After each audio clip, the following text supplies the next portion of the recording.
Bonsoir mesdames et messieurs, chers téléspectateurs d'Africable Télévision, la chaîne du continent. Et merci pour votre fidélité à notre rendez-vous du vendredi soir pour « À votre avis ». Le premier tour de l'élection présidentielle au Mali est fixé au 28 juillet 2013. En principe, ce scrutin doit se dérouler sur l'ensemble du territoire malien. Il se fait que Kidal est entre les mains d'un groupe armé dénommé Mouvement national de libération de l'Azawad qui prétend en interdire l'accès à l'armée malienne. Les Maliens et leur gouvernement disent quant à eux que les élections auront bel et bien lieu à Kidal et en présence de l'armée malienne. Alors, élection présidentielle le 28 juillet avec ou sans Kidal. Que cache cette situation apparemment absurde? Quels sont les vrais intérêts en jeu? Quel risque cette situation fait-elle courir potentiellement à toute la zone sahélo-saharienne? Nous tenterons d'y voir un peu plus clair au cours de cette émission, pour laquelle je reçois M. Sédou Traoré, ancien ministre de l'Agriculture du Mali et président de la commission de réflexion stratégique du collectif des ressortissants du nord du Mali, et le professeur Youssouf Koulibaly, juriste et chargé de cours à l'université de Bamako, membre du cercle de réflexion « Le Mali, demain, c'est aujourd'hui ». Bonsoir, messieurs. Bonsoir. À la fin de l'émission, je vous inviterai à réagir aux appels téléphoniques de nos téléspectateurs.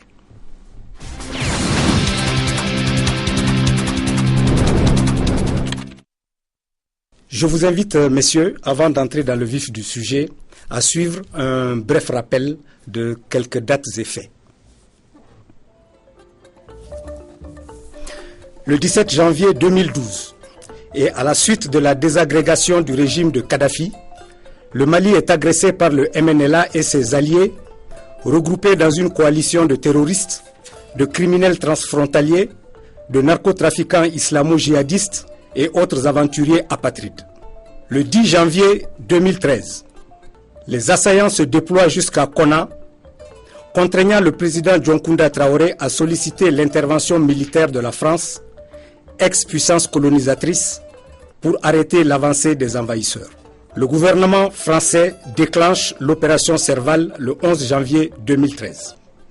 Le 15 janvier 2013, le président français déclare que les buts de cette intervention sont d'arrêter l'avancée en direction de Bamako des forces islamo-terroristes, sécuriser la capitale du Mali et permettre au pays de recouvrer son intégrité territoriale.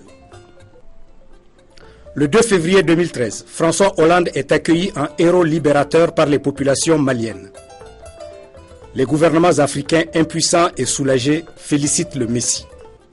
Le 2 juin 2013, le MNLA déclenche une opération d'épuration raciale de grande envergure en organisant une chasse aux populations noires de Kidal, commettant ainsi de graves exactions contre les dites populations. Le 5 juin, l'armée malienne fait mouvement vers Kidal et reprend Anéfis. La France demande alors à ceux qu'elle nomme groupes armés de déposer les armes, ce que le MNLA refuse avec une étonnante arrogance, tandis que l'armée malienne est retenue sur ses positions d'Anéfis. Messieurs, après ce bref survol de quelques dates et faits, je vous invite à suivre le micro-trottoir d'Africable.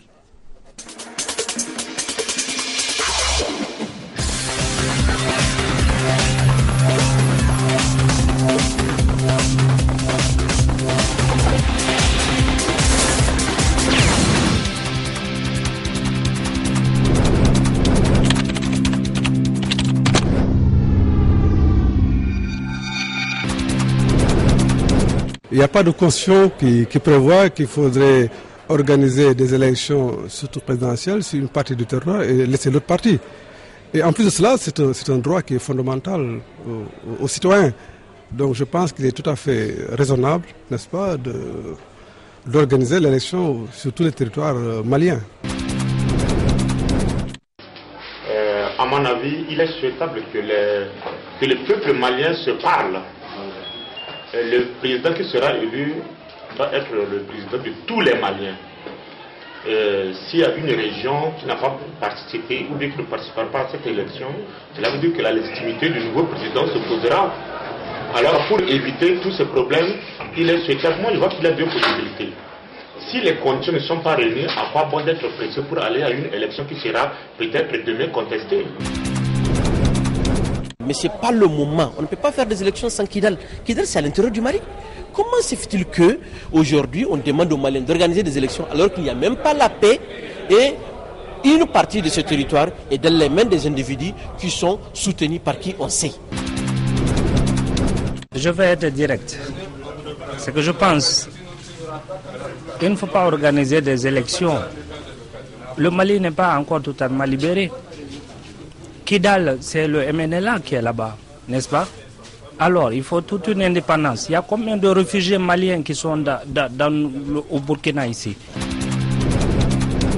Kidal, là, ça fait partie du Mali. Hein? Mais comment on peut tenir des élections sans Kidal? Donc Kidal, c'est un pays. Il ne faut même pas nous parler de cela. Il faut que l'armée rentre à Kidal. Il nous faut ça. Sans ça, nous, on ne peut rien dire. Hein? Qui va superviser les élections à Kidal là-bas? Faire des élections sans la région de Kidal, à mon avis, hein, c'est comme si on voulait faire, je sais pas moi, des omelettes sans casser des œufs. Kidal fait partie du Mali. Donc, pour moi, je ne comprendrais pas qu'on puisse organiser des élections dans le Mali tel qu'il est, en considérant qu'une partie du territoire puisse rester en marge du processus. Pour moi, c'est tout à fait incompréhensible.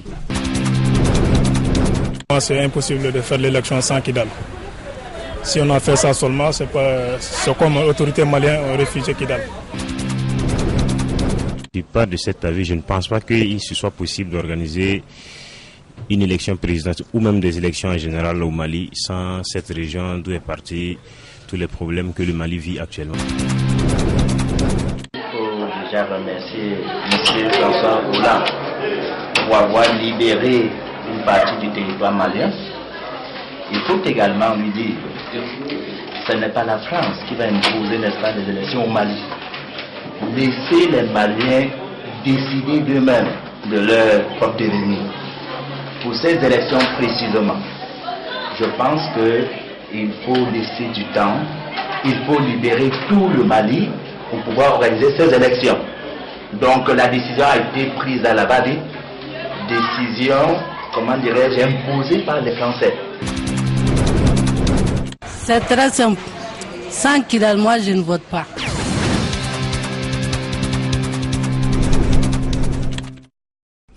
Alors, cette jeune dame dit, sans Kidal, moi je ne vote pas. Alors, M. Traoré, je vous pose la question, qui est en fait le titre de notre émission. Est-ce qu'il y aura le 28 juillet les élections à Kidal? Vous savez, la réponse est autant simple que complexe. Elle est simple du point de vue du citoyen malien, du point de vue du patriote malien, de l'Africain, exactement comme la fille vient de le dire, sans Kidal, personne ne doit voter. Aujourd'hui, sans Kidal, il ne doit pas avoir de candidat aux élections présidentielles. La complexité de la question vient de la faiblesse notoire aujourd'hui de nos autorités, qui, pour différentes raisons, ont péché et ont créé une situation telle que les conditions d'un dictat sont réunies pour vouloir amener le Mali à une décision qui aujourd'hui n'est pas du tout souveraine. Mais je crois que force va rester à la loi, bien sûr du Mali, force va rester à la capacité de nos autorités à se ressaisir, à la capacité de réarmement moral de la société malienne, afin que les élections, si elles doivent avoir lieu, que ce soit avec Kidal et avec l'administration à Kidal, avec l'armée malienne à Kidal. Monsieur Koulibaly, je vous pose la question à votre tour. Bon, moi, je pense que ce que monsieur le ministre vient de dire est tellement exact. En fait, cette question est une question qui doit être analysée non seulement du point de vue juridique, mais aussi du point de vue technique et du point de vue opérationnel. D'abord, du point de vue juridique, je pense que organiser les élections sans Kidal serait une violation de la loi fondamentale du Mali, qui est la constitution du 25 février 1992. Et ensuite, du point de vue technique, je ne pense pas qu'il y ait, à ma connaissance, les membres de la direction nationale qui s'occupe des élections, je ne pense pas qu'ils ont fait même un tour à Kidal.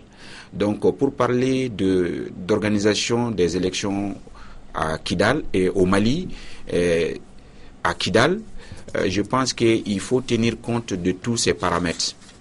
Opérationnalité. Pour le moment, tout le monde sait que ce n'est pas opérationnel, parce que déjà, l'administration n'est pas sur place, donc il faut obligatoirement les retours de l'administration. 2, les conditions sécuritaires, une des conditions essentielles et fondamentales. Les conditions sécuritaires ne sont pas réunies. 3, il y a un problème que les gens occultent souvent. Il s'agit de l'expression de la volonté libre, l'expression libre du choix des habitants de Kidal. Est-ce que les habitants de Kidal, dans cette condition, eux-mêmes, on ne parle pas des autres Maliens, pourront dire librement qui ils veulent choisir? Voilà un peu un certain nombre de problèmes qu'il faut faire face avant d'entrer dans le vif du sujet. Très bien. Alors, vous savez que le président français, François Hollande, a déclaré que les élections auront lieu à la date indiquée parce que lui, président de la République française, sera intraitable sur cette question. Alors, au-delà de l'inélégance et de l'irrespect du propos, est-ce que vous pensez qu'on va vers des élections bâclées? Monsieur Traoré. Je vous rejoins, Monsieur Marico, complètement dans les qualificatifs utilisés. Mais c'est pour dire que c'est pas la première fois pour ce qui concerne la France dans ce douloureux problème que le Mali connaît. Dans les rappels des dates que vous avez eu à faire, vous avez parlé de Aguelhok. Aguelhok, il y a eu un massacre digne d'une autre époque, réalisé par le MNLA en connexion étroite et intelligente avec AQMI. Je refuse aujourd'hui toute la communication bâtie autour des djihadistes qui met de côté le MNLA. Le MNLA a été la porte d'entrée, le MNLA a été le support stratégique et le véhicule de AQMI. Aguelhok, c'était l'horreur. Quand nous avons écouté RFI, le ministre français des Affaires étrangères à l'époque a qualifié de succès militaire éclatant la victoire de Aguelhok. D'un pays ami, ceci est inacceptable. Est-ce que, monsieur le ministre, est-ce que vous pouvez rappeler à ceux qui ne savent pas ce que c'est qu'Aguelhok, est-ce que vous pouvez rappeler ce qui s'est passé à Aguelhok? D'un pays des droits de l'homme, d'un pays de la révolution de 1789, ceci est inacceptable. Aguelhok, la prise de Aguelhok s'est soldée par un massacre qui a consisté à attacher, à lier les mains des militaires maliens. Quand je dis maliens, noirs comme Tamashek et arabes qui se battaient aux côtés de l'armée malienne, les égorger, les éventrer, les images ont fait le tour du monde. On ne peut pas qualifier cela de succès militaire éclatant et appeler le gouvernement malien à négocier. Ça, c'est une faute. La France est dans cette dynamique parce que probablement, quelque part au Quai d'Orsay, la génération qui est là ou à l'Élysée ne connaît pas l'Afrique, ne connaît pas la complexité des relations qu'il y a entre la France d'abord et l'Afrique et qu'il y a entre les communautés africaines. La phrase de M. François Hollande, tout le monde sait qu'il est au plus bas des sondages aujourd'hui en France, il veut remonter et ce n'est pas la meilleure façon de remonter la pente pour la politique intérieure française. Ces conditions réunies, c'est ce que j'ai dit, la faiblesse notoire aujourd'hui au Mali des autorités maliennes réunit ces conditions de dictat qui permettent à M. François Hollande de dire de tels propos sans que la diplomatie malienne ne le relève quand même et demander quelque part, franchement, des excuses. Parce qu'il s'est adressé au Mali, il s'est adressé à des Maliens, et ce n'est pas le ton, à mon avis. Et les conditions si les conditions sont réunies, comme M. Koulibaly vient de le dire, juridiques, techniques, opérationnelles, mais pourquoi pas des élections? Si ces conditions ne sont pas réunies, ce n'est pas des injonctions qui vont pouvoir le faire. Bon, moi, je pense que cette question liée à la déclaration faite par le François Hollande, en fait, elle était un peu déplacée et inamicale. Normalement, ce n'est pas la France qui doit dicter au Mali sa conduite par rapport à la gestion de son territoire. Oui, mais les Maliens ont accepté. Le gouvernement du moins a accepté. Oui, bien évidemment, mais je vais en venir. L'intégrité territoriale du Mali relève de la seule souveraineté du Mali. Donc les Maliens ont ce que je dirais bien la liberté de dire ce qu'ils doivent faire sur leur territoire. Mais si par l'histoire que le Mali n'arrivait pas à s'affirmer sur le plan national et à avoir une effectivité par rapport à sa souveraineté sur son territoire et qu'il fait appel à la France, bon, ça peut se comprendre parce que déjà à un moment donné, on fait appel à ses amis. Mais quitte à dire à la France de venir dire aux Maliens de choisir même la date pour les Maliens pour qu'il y ait des élections et de choisir les lieux là où les élections doivent se dérouler, oui ou pas. Donc on relève de la seule souveraineté du Mali. Bon, en ce qui concerne maintenant la question difficile de Kidal, vous savez, en fait, le mot MNLA aujourd'hui n'est pas opérationnel. Parce que déjà, si je décortique, je dirais le mouvement national de libération de l'Azawad. Donc, libérer une zone sous-entend que la zone est occupée, sous-entend que la zone est sous colonisation, etc. Oui, c'est ce qu'ils disent du Mali. Bon, alors que, en fait, le Mali a eu l'accession à l'indépendance en 1960 avec la région de Kidal. Donc pendant cette période, depuis cette période d'ailleurs, les contestations sont là. Et donc au début, on pouvait croire que c'était des contestations purement économiques, les questions liées au développement. Mais malheureusement, les intentions camouflées maintenant sont très claires. Donc moi je pense que il est quand même fondamental de rappeler à la France qu'on est amis d'accord, ils nous ont aidés d'accord, mais qu'ils nous laissent choisir ce qu'on doit faire sur notre territoire national. Merci. Monsieur Traoré, comment et selon vous, dans quel but le MNLA, qui ne représentait absolument rien, ni militairement, ni politiquement, au moment du déclenchement de l'opération Serval, du fait qu'ils avaient été mis en pièces par leurs alliés d'antan, Moudjao et consorts, comment se fait-il qu'ils aient été remis en selle jusqu'à occuper impunément la ville de Kidal et devenir aujourd'hui quasiment le principal interlocuteur des autorités maliennes? Comment et dans quels objectifs et pour quels objectifs cette mutation a pu se produire? Monsieur Marico, j'avoue que je ne suis pas dans le sein des saints en matière de diplomatie, particulièrement au niveau géostratégique du Sahel. Mais au niveau du Coren, l'organisation que je représente ici, dont je suis le président de la commission réflexion stratégique, nous avons essayé de comprendre les causes de la rébellion de 2012 et des autres évidemment. Nous les avons classées en 5 grandes causes. La première cause est celle de la gouvernance. La deuxième cause, le déséquilibre de développement nord-sud. La troisième cause, la volonté d'affranchissement des fractions inféodées Parce que la société tamashek, particulièrement à Kidal, elle a une organisation sociale très verticale. La quatrième cause, la guerre de leadership entre les anciens rebelles. Et la cinquième cause, les enjeux géostratégiques. Nous avons essayé de donner une valeur de 0 à 3 sur une échelle par rapport à ces différentes causes. Si la rébellion de 92, les questions de gouvernance, les questions de déséquilibre nord-sud et les enjeux géostratégiques ont une importance pour expliquer cela, parce que nous leur avons donné 3, le maximum.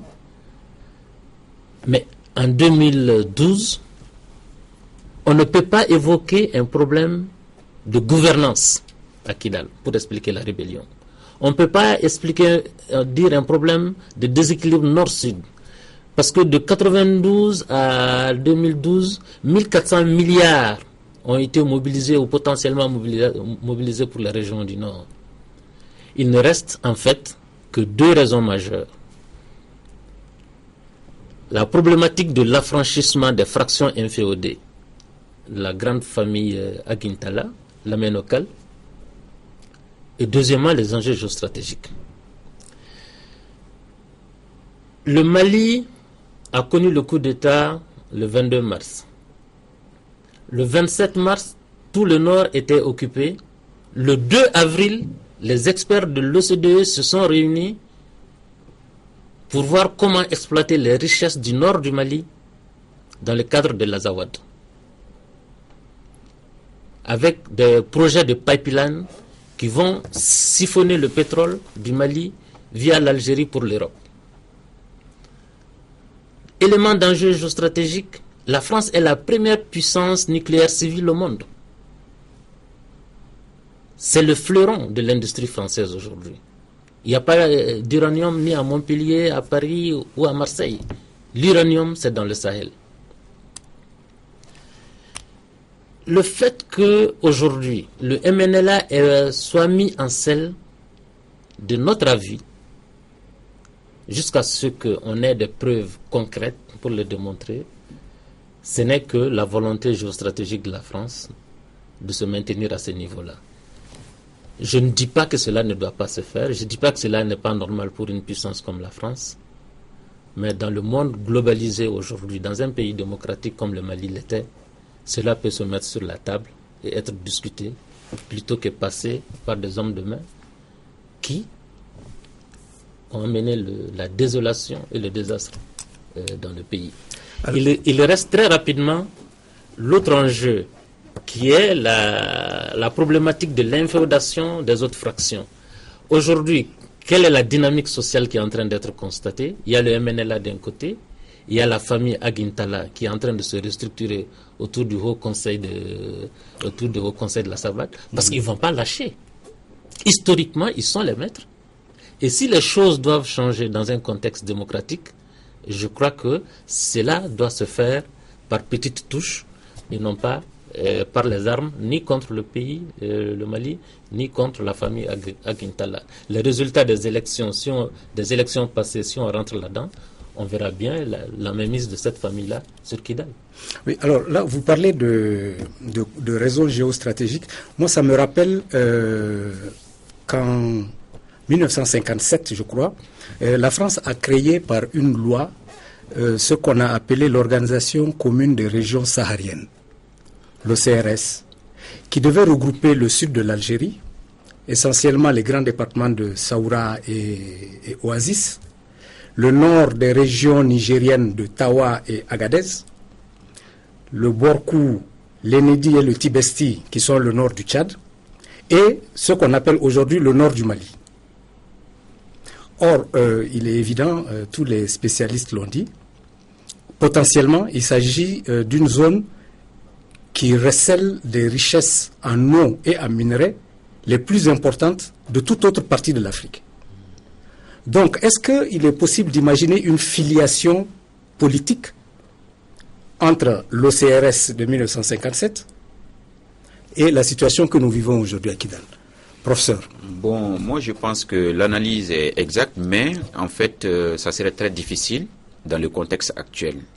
Les donnes ont carrément changé parce que le Soudan français, qui est le Mali d'aujourd'hui, avait des acteurs, et ces acteurs, leur souci principal, c'était l'accession du Mali à l'indépendance. À partir de 1960, en fait, il y a eu un nouveau acteur qui va occuper le terrain. Et ce nouveau acteur ne s'est pas rendu compte de la dangerosité et de l'importance de cette zone, ce qui a fait que nous allons constater les premières rébellions en 1962 et après d'autres tentatives vont suivre. Mais ce que moi je vais dire ici, c'est qu'il y a eu un manque de sérieux dans la gestion des affaires du Nord. Par qui? Par les gouvernants bien sûr. Les acteurs principaux de cette époque n'avaient pas pris en compte un certain nombre de paramètres. Une zone là où qui aspire déjà avec les armes à l'indépendance, c'est des choses très sérieuses qu'il faut prendre en compte dans tous les débats. Alors que nous avons constaté que pendant toute cette période, les débats concentrés ici au site se tournaient tout seulement comment conquérir, comment accéder au pouvoir, comment gérer le pouvoir, etc. Donc il suffit seulement, comme M. le ministre a dit, qu'un groupe appartenant à une famille se présente pour qu'on puisse les donner un peu pour les calmer. Et donc il y a eu un manque de sérieux dans la gestion de cette affaire. Avant 1968, il y avait des tentatives fantastiques avec le régime de Modibo qui avait tenté de métisser la zone. C'était une solution, mais bon, avec les coups de force de 1968, donc cette situation va carrément disparaître parce que le régime de Moussa Traoré va d'abord être soucié de comment s'affirmer ici au sud, et avec les divergences internes entre les différentes personnes qui ont fait le coup d'État. Et donc, les questions liées au Nord réapparaissent à partir des années 80, réellement. Donc, à partir des années 80, avec la création de l'IDPM, donc les premières concertations par rapport au Nord, d'où les tentatives de militarisation de la zone vont suivre, mais ça ne va pas aboutir parce que déjà, il y avait un problème. C'est que nous avons le grand voisin, j'appelle le grand voisin l'Algérie. Donc l'intention de l'Algérie, jusqu'à présent, peut-être même que nous sommes en train de voir clair dans le comportement de l'Algérie. L'intention de l'Algérie, c'est l'extension de ce grand Maghreb arabe, qui va qui va prendre tout le nord du Mali. On peut ramener les analyses à la Mauritanie, le fait pour la Mauritanie de quitter la CEDEAO pour aller côté Maghreb arabe, et cette extension, et donc aujourd'hui, on semble croire à cela. Il y a un autre point que je voulais mettre l'accent là-dessus, c'est le fait pour la France de traiter avec un mouvement armé. Ça, c'est inquiétant. On va y arriver. On va y arriver. C'est ce que je voudrais dire dans le propos très rapidement. Il a qualifié de pas sérieux les différentes gestions, c'est son point de vue. Mais je ne crois pas que le métissage du Nord soit une solution, quelle qu'elle soit. Moi, je suis Seydou Traoré, et je suis du Nord, je suis de Tombouctou. Et quand je parle Sonrai, et on me demande où est-ce que tu as appris le Sonrai, et je réponds non. C'est pas que je comprends le Sonrai, je suis un Sonrai. Moi, Traoré de Tombouctou, je suis à l'aise parmi les Arabes, les Tamashek là-bas, comme le Tamashek de Kidal doit être à l'aise parmi les Bambara, les Arabes et les Sénoufos du Mali.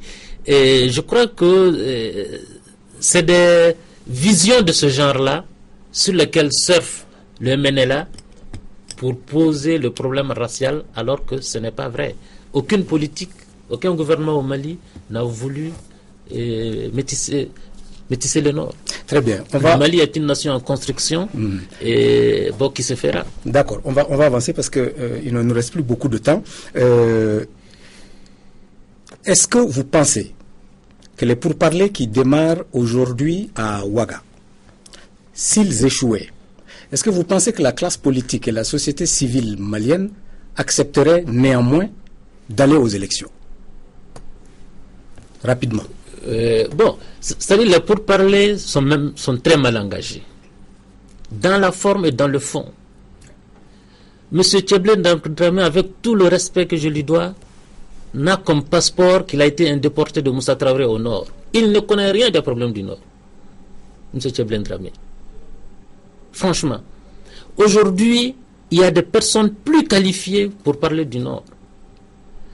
Et si vous voyez la composition des deux délégations, de l'autre côté, c'est des anciens élus, ADEMA, URD, Parena, qui ont participé aux différents votes régulièrement constitués au Mali depuis 1992, qui sont en face du médiateur malien.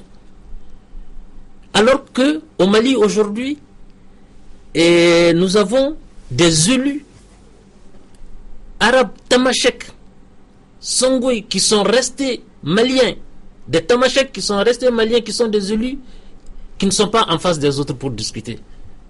Moi, je dis qu'il faut respecter ceux qui, de Kidal, ont gardé le drapeau vert jaune rouge sur eux pour rester maliens. Ils doivent aller en face des autres et discuter. Très bien. Monsieur professeur Koulibaly, l'épuration raciste perpétrée par le MNLA le week-end dernier a-t-elle été la raison pour laquelle l'armée a fait mouvement vers Kidal et pris entre-temps Anéfis? Et question subsidiaire, mais je vous la pose aussi, ce sera la dernière. Si tout ça ne marche pas et que l'armée française s'interpose entre l'armée malienne et le MNLA sous prétexte de ne pas déclencher des conflits, est-ce qu'on ne va pas assister à une partition de fait de la République du Mali? Professeur. Moi, je pense que la question est très claire. Donc, le MNLA s'inscrit dans une logique. Pas de Noirs, pas de Maliens de couleur noire à Kidal. Mais bien avant, il ne faut pas se cacher la face. Bien avant, leur intention, c'est d'avoir l'indépendance. C'était ça le mot-clé. Et ensuite, maintenant, lorsque cela est devenu inopérationnel, donc on passe peut-être, c'était une stratégie pour arriver à leur autonomie, alors que je vous rappelle que nous avons toute une politique de décentralisation qui date de 1993, et donc qui avait déjà même accordé une autonomie de gestion aux régions. Et donc, les événements de ces derniers temps nous montre les vraies faces de MNLA, réellement. Sinon, le kamikaze qui s'est fait exploser et la déclaration faite par les représentants comme quoi c'était un noir infiltré, c'est faux. C'est carrément faux. Celui qui s'est fait exploser n'est pas un noir, c'est un blanc. Mais nous ne nous inscrivons pas dans cette logique blanc-noir. Parce que nous sommes un pays multiculturel, nous sommes un pays multiethnique. Donc, en ces termes, pour construire le Mali, il faut dépasser ces questions de noir ou blanc. Mais ce que je vais vous dire, il est vraiment curieux de voir le gouvernement du Mali envoyer des émissaires négocier avec les personnes contre lesquelles il a émis des mandats de dépôt. Ça, c'est vraiment des choses que... Des mandats d'arrêt internationaux. C'est ça. Ça, c'est du moment où ils font... Donc, automatiquement, ils sont disqualifiés. Et deuxième chose, il est aussi incompréhensible pour un simple Malien comme moi d'aller négocier avec les personnes qui ont commis ce qu'on peut qualifier en droit international humanitaire comme des crimes contre l'humanité et les crimes de guerre. Parce que n'oubliez pas que les conventions de Genève, surtout la 3e convention, dit que lorsque les combattants sont entre vos mains, Donc ils sont automatiquement protégés par cette convention, vous ne pouvez pas les tuer.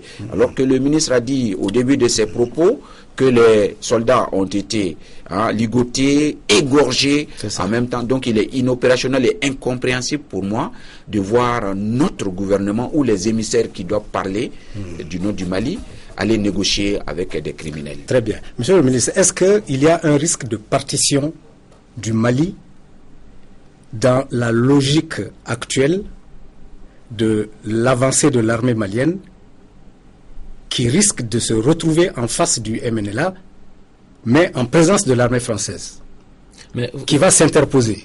Vous savez, M. Marico, la France est un grand pays. La France, je crois que c'est le général de Gaulle qui l'a dit, un pays n'a pas d'amis, un pays a des intérêts. M. François Hollande, quand il est venu aux affaires, il a banni la France-Afrique. Mais il a dit qu'il agira en fonction des intérêts de la France. L'intérêt de la France se trouve au Mali et non à l'Azawad.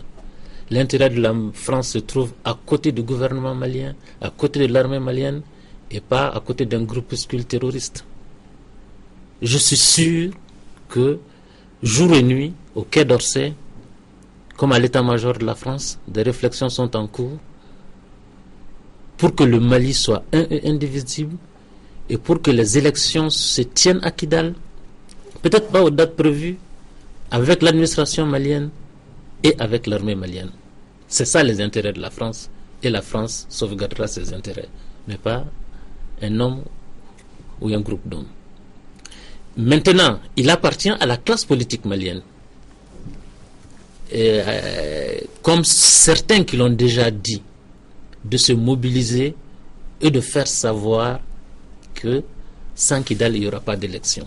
Mais chacun semble se taire et surfer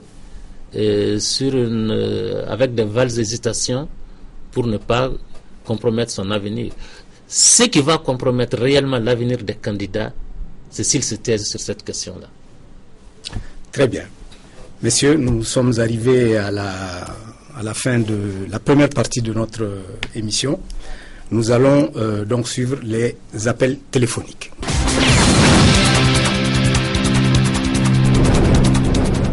Très bien. Nous avons M. Jonathan qui appelle de Libreville.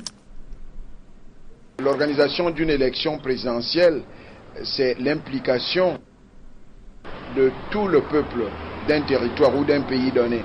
Donc, pour l'instant, au niveau de la stabilité du Mali, nous pensons, de mon point de vue, qu'il est encore trop tôt d'organiser des élections au Mali compte tenu de ce que la sécurité, nous ne pouvons pas encore déterminer les éléments qui assurent la pleine sécurité au niveau du territoire malien. Donc, organiser des élections dans ces conditions-là est un peu risqué.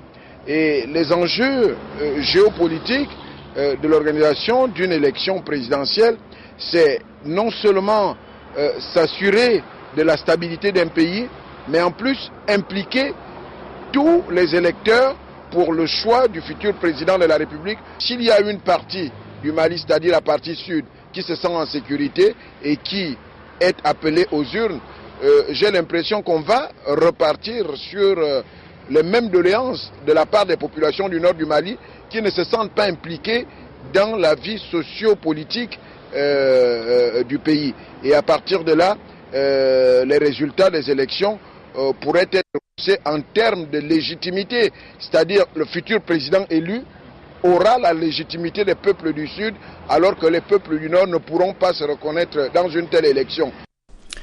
Merci, M. Jonathan de Libreville. Monsieur le ministre. Oui, M. Jonathan a vraiment raison. Il a parlé d'un problème de sécurité. Aujourd'hui, il n'y a aucune infrastructure de l'administration qui tienne par rapport aux élections. M. Koulibaly l'a dit, la CENI, la DGE, l'administration territoriale n'ont effectué aucune visite là-bas. Et chose extrêmement importante, des populations qui ont été soumises à un tel traumatisme. Comment est-ce qu'en moins de 45 jours, on peut leur apporter l'apaisement et les amener à poser un acte citoyen aussi important que celui de voter? c'est vraiment un défi. Et sera grand qui pourra relever cela au Mali. Professeur? Moi, je suis tellement étonné par le fait que toute la classe politique ont accepté cette date du 28 sans pour autant réfléchir et voir l'enjeu de l'après-élection. C'est tellement important la personne du président parce qu'il incarne l'unité nationale, il a un pouvoir considérable, donc son choix doit être l'expression de la souveraineté de tout le peuple du Mali, y compris les habitants de Kidal. Et est-ce que les Nations Unies vont accepter à ce que les concertations électorales s'organisent à l'intérieur des camps? Il faut voir ça avec le HCR. Ça, c'est une autre question. C'est que moi, je pense que le HCR, dans ses règlements intérieurs, je pense que les concertations dans les camps de réfugiés ne sont pas permis. Donc, il faut un accord avec le HCR en ce sens. Donc, toutes ces questions ne sont pas totalement réglées. Et il y a aussi le choix qui va être opéré par les habitants de Kidal. C'est ce que je voudrais dire par rapport au problème technique, ça ne finit pas. Et un candidat à l'élection présidentielle au Mali doit être parrainé par 20 élus. Ou 20 députés, ou bien 15 députés et 5 voilà, 5 municipaux. Aujourd'hui, si on fait j'ai fait le décompte avec le président de l'Assemblée régionale de Kidal, il y a 8 élus à Bamako sur 133. Le reste est à Kidal ou dans les camps. Et comment est-ce que un candidat va se faire parrainer par des élus de Kidal? Aujourd'hui, tous les faits militent, en tout cas, vers une impossibilité de la date qui se pose. Mais il faut que nos experts, au niveau du gouvernement, se saisissent de cela. Moi, je voudrais poser une autre question à tous les deux. On n'entend pas beaucoup la CEDEAO, on n'entend pas beaucoup l'Union africaine dans cette phase de négociation pour parler. Je crois que c'est le moment plutôt pour l'Union africaine et la CEDEAO. Après la phase militaire durant laquelle l'Afrique a réellement montré ses limites par rapport à sa capacité d'intervention, je crois que cette phase diplomatique est à la portée et de la CEDEAO et de l'Union africaine. Et effectivement, le silence assourdissant de ces deux organisations à ce moment précis ne milite pas vraiment vers une maturité de ces organisations-là, et de façon à avoir des solutions africano-africaines. Quand le président du Sénégal monte au créneau aussi pour faire arrêter l'armée malienne à Néfis, il a ses raisons. C'est un pays ami du Mali. Le Sénégal aujourd'hui, je peux dire, c'est le champ économique. Le Mali aujourd'hui est le champ économique majeur du Sénégal. Même les Baïfal sénégalais, les Mandians sénégalais, là, on les a dans tous les villages aujourd'hui, à Sikasso, à Kenyaba et tout. Tellement aujourd'hui, ces deux pays sont en osmose. Et je crois que la crédibilité que le Sénégal a aujourd'hui sur le plan international, par la qualité de sa démocratie, par la qualité de ses intellectuels, doit pouvoir être mis au service du Mali à des instances appropriées pour faire comprendre beaucoup de choses. Parce que les intellectuels, le gouvernement malien, les politiques maliens aujourd'hui sont sérieusement minés.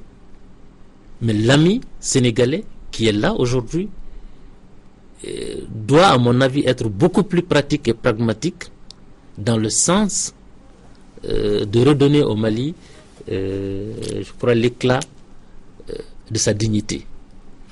Professeur, on a vu au moment du déclenchement de l'opération Serval un véritable et authentique enthousiasme populaire malien vis-à-vis de la France et de son gouvernement.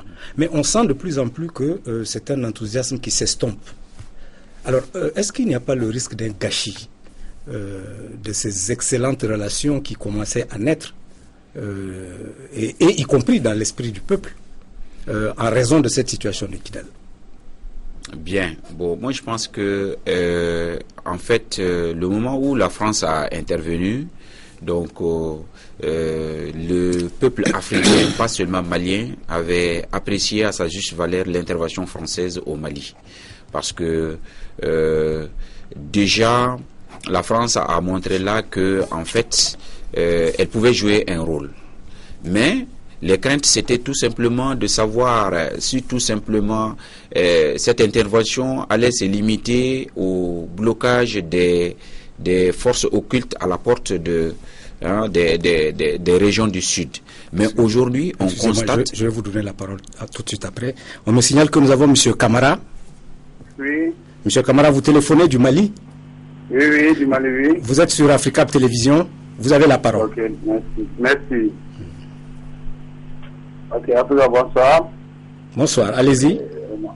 Moi, je crois que les sociétés maliennes ont peut-être la volonté ferme de faire des élections présidentielles à Kidal comme partout ailleurs. Bon, de ma façon de voir, le Mali est en phase de deux conquêtes. La première est celle de la réinstallation de l'État et de ses démembrements, voire de l'installation à Kidal. La deuxième conquête est celle de la conquête des esprits et des populations de Kidal. Au fait, c'est en voulant sauvegarder les diversités socio-culturelles et maintenir la critique de l'unité du Mali qu'il y a problème. Mais sinon, si on doit faire les élections à Kidal, bon, c'est moi, à mon sens, logiquement, après l'étude de l'inflation, bon, si on n'arrive pas à réinsérer l'inflation à Kidal, je préfère qu'il n'y ait pas... Moi, ma question est de faire le choix entre faire les fusillades et pour faire les élections, ou bien carrément faire les élections en cas où Kidal poserait de nombreux problèmes. C'est pas si sûr, M. Camara, mais nous avons compris votre préoccupation. Merci. Nos invités vont réagir. Alors, professeur, vous aviez la parole. Vous pouvez en profiter pour répondre aussi à M. Camara. À M. Camara que Kidal fait partie du Mali comme toute autre région. Donc, même si Kidal est habité par 2 personnes, donc ils ont le droit d'exprimer leur citoyenneté malienne. Donc, Kidal compte aujourd'hui 68 383 habitants, si je ne me trompe pas, avec les recensements de 2009. Donc, maintenant, par rapport à votre question, en fait, aujourd'hui, la position de la France inquiète réellement pas seulement les Maliens, mais aussi tous les Africains. Oui, on a vu les Nigériens, par exemple. Dans le micro-trottoir, il y a un Nigérien qui s'est exprimé et dans lequel nous avons senti effectivement cette inquiétude. Effectivement, donc c'est inquiétant parce que déjà, au début, on voyait le sauveur. Mais maintenant, en fait, on voit des intentions camouflées. Et donc, ces intentions camouflées on peut les voir à travers la date des élections. Pourquoi la date du 28? S'il s'agit du Mali, le peuple n'a pas été associé au choix de cette date. Et une autre chose, à ce que je sache, c'était le 7 juillet, et le président a déclaré le 28. Bon, la procédure n'a pas été totalement respectée en ce sens. Et curieusement encore, l'appel aux concertations électorales faites par le gouvernement, qui devait être accepté, entériné par l'Assemblée nationale. L'Assemblée nationale a sauté de joie là-dessus. Ça aussi, c'est une question tellement importante. Moi, j'irais même tellement loin que peut-être qu'il fallait associer tous les Mali. Parce que n'oubliez pas que le texte fondamental dit que lorsque de telles questions d'une importance capitale est en jeu et qui concerne le Mali, le citoyen malien ou le peuple a le droit même aux désobéissances civiles. Ça veut dire qu'on peut refuser d'aller aux élections. Très bien. Bien. Nous avons reçu un message que je vais vous lire d'un téléspectateur. Nous ne sommes pas prêts pour organiser des élections. Ce n'est pas parce qu'on est obligé de le faire. Parce que nous sommes libres. Nous devons le faire parce que nous sommes libres. Si nous nous basons sur les aspirations du peuple malien, le désir des élections, les gens ne sont pas d'accord qu'on y aille aux urnes sans résoudre l'équation Kidal. Si la France fixe la corde, nous sommes obligés d'y aller puisque les acteurs de la classe politique malienne ne visent que leur propre intérêt. De M. Omar Bayo. Voilà. Messieurs, c'est un peu... c'est dit comme c'est dit. Comment vous réagissez? C'est dit comme c'est dit. C'est le sentiment d'un citoyen. Moi, je voudrais, par rapport à la réinstallation de l'administration, de même que la population de Kidal est traumatisée, les administrateurs maliens des régions du Nord aujourd'hui sont traumatisés. Et les renvoyer là-bas dans un contexte d'insécurité, je crois que ça va être très difficile, ils ne seront pas opérationnels. Deuxièmement, par rapport à l'intervention de M. Camara, permettez-moi que je revienne là-dessus. Oui, assez rapidement, on a plus de temps. Très rapidement, Koulibaly l'a dit, c'est Kidal, même s'il y a c'est le Mali, même s'il y a une seule personne. Enfin, par rapport à la France.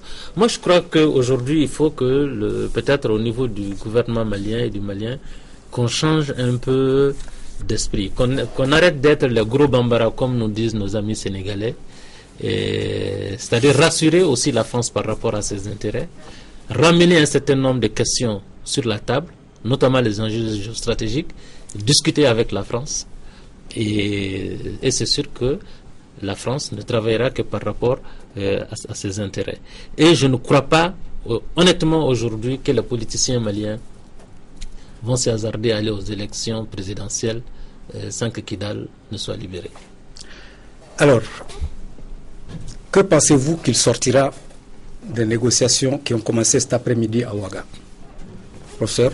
Moi, je pense que les négociations à Ouaga, d'abord à la base, ne sont pas totalement, n'y respectent pas. Non, mais qu'est-ce qui va en sortir? Nous n'avons pas beaucoup de temps. Aujourd'hui, on peut dire que rien du tout. Vous pensez que rien ne sortira de bon? Rien ne sortira de bon, dans la mesure où tout simplement l'intention de l'autonomisation de Kidal. D'ailleurs, même aujourd'hui, j'écoutais sur RFI, les représentants parlaient de statut de Kidal. Kidal n'a pas de statut particulier par rapport aux autres régions. Donc, c'est des prétentions qui se négocient. C'est des prétentions. Donc, on monte les enchères parce qu'on sait qu'il y a quelque chose qui se rapproche et qu'ils deviennent de plus en plus intéressants. Sinon, ils n'étaient même plus des interlocuteurs privilégiés à un moment donné, le moment où le Nord était occupé. Et il faut aussi signaler que les MNLA n'est pas le seul habitant de cette zone. Oui, Monsieur le ministre vient de le rappeler. D'accord. Je vais d'ailleurs lui donner la parole parce qu'il ne nous reste plus que 2 minutes. Monsieur le ministre, d'après vous, et étant donné les éléments d'analyse que vous avez en main, qu'est-ce que vous pensez qu'il sortira des négociations qui ont commencé cet après-midi à Ouaga? J'avoue peu de choses. Peu de choses parce que si les résultats qui en sortent n'associent pas pleinement l'Amenokal à Guintala, rien n'est résolu dans le fond, dans le processus traditionnel de gouvernance et de prise de décision à Kidal. Peu de choses parce que les élus Tamashek, Arab, Bella, Songoï, qui sont restés maliens, qui ont le drapeau malien, qui ne sont pas à Ouaga, s'ils ne sont pas écoutés, rien n'en sortira. Enfin, rien n'en sortira si l'immense majorité des Maliens ne sont pas au quotidien informés des enjeux et des solutions proposées. Bien. Messieurs, nous sommes arrivés au terme de cette émission. Je vous remercie de nous y avoir accompagnés. La semaine prochaine, je vous inviterai à débattre des capacités des administrations publiques africaines face aux enjeux du développement. Comme vous le savez, vous pouvez participer à l'émission en téléphonant au 00223 44 20 80 80, en envoyant vos SMS au 00223 74 22 59 73 et vos mails à votre avis @africabletelevision.com. Merci de nous avoir suivis. Je vous souhaite une excellente soirée chez vous et vous donne rendez-vous vendredi prochain.